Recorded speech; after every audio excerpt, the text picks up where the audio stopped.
Siapa nih yang ketika udara lagi dingin tiba-tiba mengalami sesak nafas? Perlu diwaspadai ya teman-teman, alergi dengan suhu dingin merupakan salah satu faktor pemicu dari asma loh.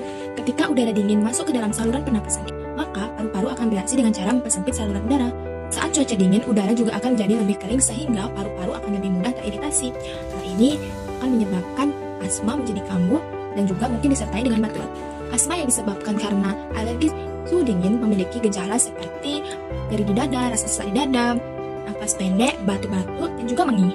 Nah, jika sudah mengalami gejala yang seperti itu, maka harus segera memeriksakan diri ke dokter ya. Biasanya di dokter akan diresepkan obat asma untuk mengatasi serangan asma yang terjadi, seperti salbutamol. Obat ini biasanya diberikan di dalam bentuk inhaler, sehingga lebih cepat kerjanya ketika terjadi serangan asma kembali. Bagi pemula, masih banyak nih yang bingung bagaimana sih cara penggunaan inhaler yang benar. Tapi jangan khawatir ya, di sini kita akan bahas bagaimana cara penggunaan inhaler yang benar. Nah, pertama-tama, lepas tutup inhalernya, kemudian dikocok selama 4-5 detik. Setelah siap menggunakan inhaler, maka kita harus berdiri tegak ataupun duduk dalam posisi tegak. Kemudian, tarik nafas dalam-dalam dan hembuskan sepenuhnya sampai udara di dalam paru-paru kita semuanya keluar. Masukkan corong inhaler ke dalam mulut, kemudian tutup bibir rapat sehingga membentuk segel di sekitar inhaler. Nafas dalam melalui mulut, kemudian tekan dengan kuat di bagian atas inhaler untuk mengeluarkan obat.